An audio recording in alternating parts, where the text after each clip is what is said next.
Hi, this is Magnar and welcome back to my modding tutorial series for Rome 2 Total War. In this episode I'm going to show you how to add or change unit names, their tooltips and all that kind of texty stuff associated with units. Where that is all stored in the vanilla pack files is in these two packs here. The one we're going to use, if you have English, it'll be this. If you have another language, it will look a bit different. So open up, say this one here. This is the main one, I'm pretty sure. And we can see here, the text folder is the one we want. DB. If you haven't got an English version, I'm pretty sure it's all in one doclock file, as opposed to in lots of little ones. So it's a little bit different working with that.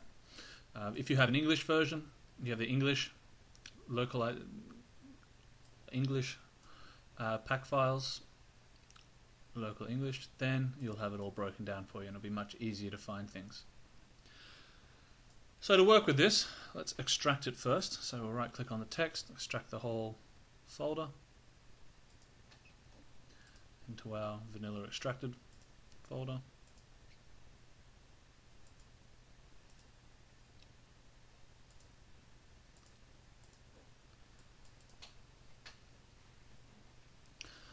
Okay, so we want to focus on the unit text changes. So let's just check out what text we can actually add to a unit.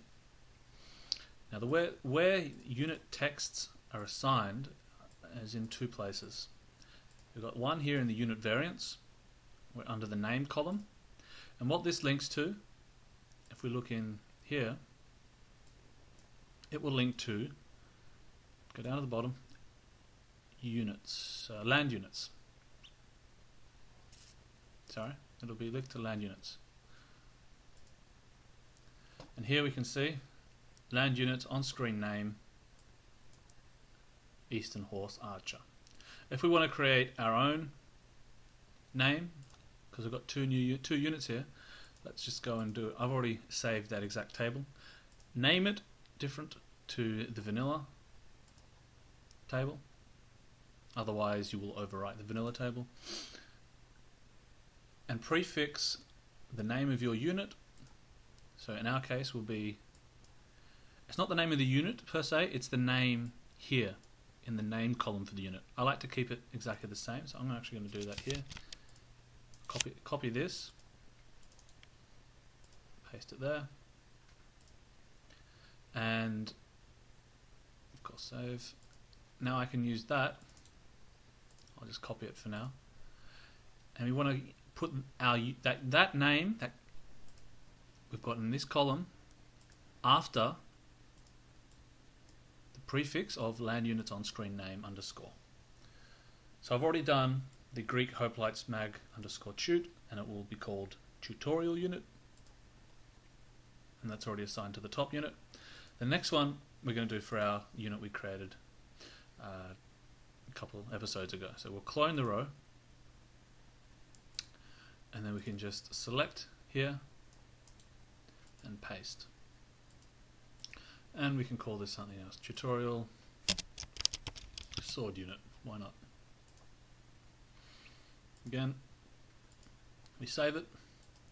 Now if you can also generate all this stuff in Excel or OpenOffice or some kind of spreadsheet and then copy and paste it, but if you do that, be aware that it puts another value at the end, and then you'll have to, it'll be like a new line or a tab or something, and you'll have to delete that. So it'll be here, and you can just click on the end, push backspace, and you'll notice that here the T was deleted, but in yours, if you've copied it and pasted it in, the T won't get deleted because there's an invisible character there. So you're just deleting that. If you don't do that, your name won't show up. Okay, so we can save, and now our unit will have a name. The other types of text that we can give to units are assigned in land units, and they are, if you scroll across here, a long description of the unit. Keep going, we get a tooltip for the unit.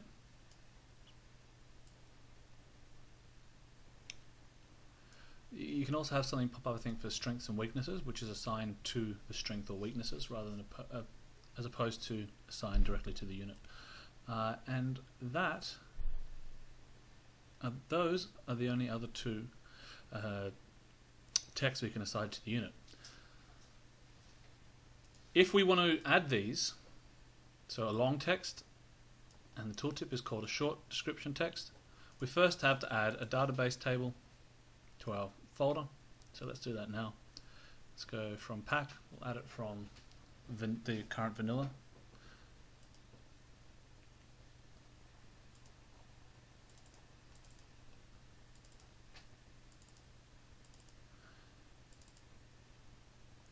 In data underscore Rome 2, so open that up.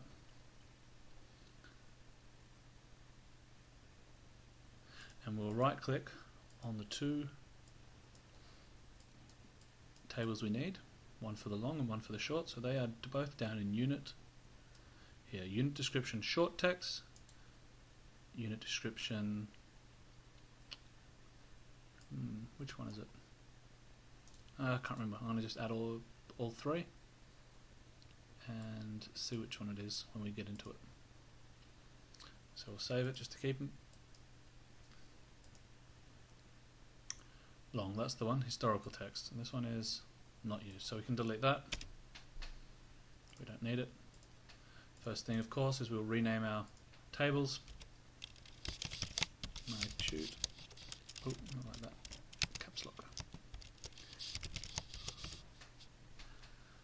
Did it again. Okay, let's get rid of the caps lock this time.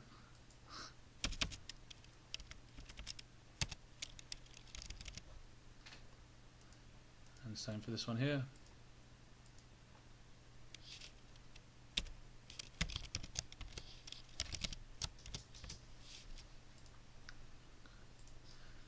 Okay, save them, and now we can work for them. Let's start off by deleting everything except for one entry in it, because we don't want to use the vanilla values, we want to create our own. Can save that. And in keeping with our naming convention, let's just grab, we'll do this unit only, this is the one we created more recently.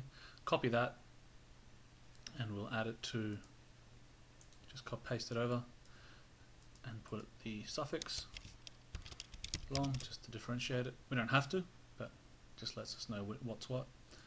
And here we can also do the same.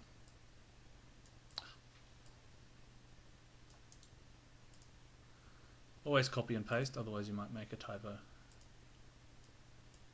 And we'll save that. Okay, so now this will link to the new text files we'll add to here, which will then pull into here.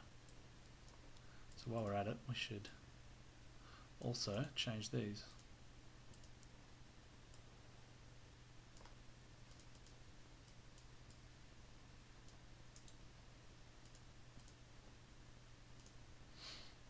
And save again.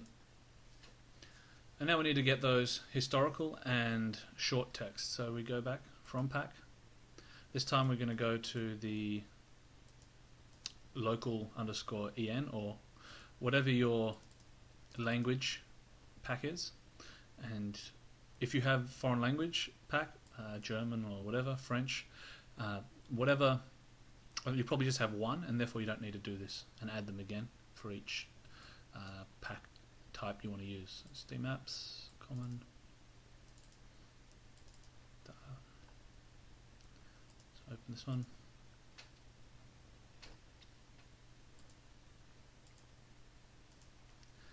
I'll go down to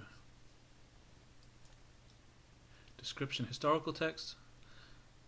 So let's just check, where are we? Oh, we clicked on the DB, so we only need to add the file. So to add just a file, we double click on it. Double click, it should come up like that, and the other one, double click on that as well. And okay, there they are. Let's save them before we rename them.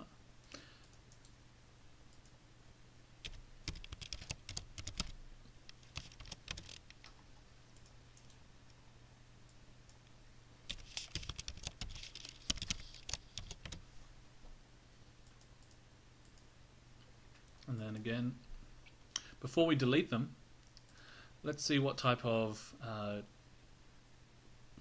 descriptions we're going to need. So we just sort by name and we just scroll down. So unit description historical text underscore text underscore. Okay, anything else? Nope. Now the reason I do this is because sometimes it's required for adding a text to have more than just one of these. It might not be for units, but it's always good to check. So we can delete everything else now except for one line, which we will use delete. Push the delete button. And we'll do the same here. Make sure that it's only got the one, short text underscore text. Yep, good. You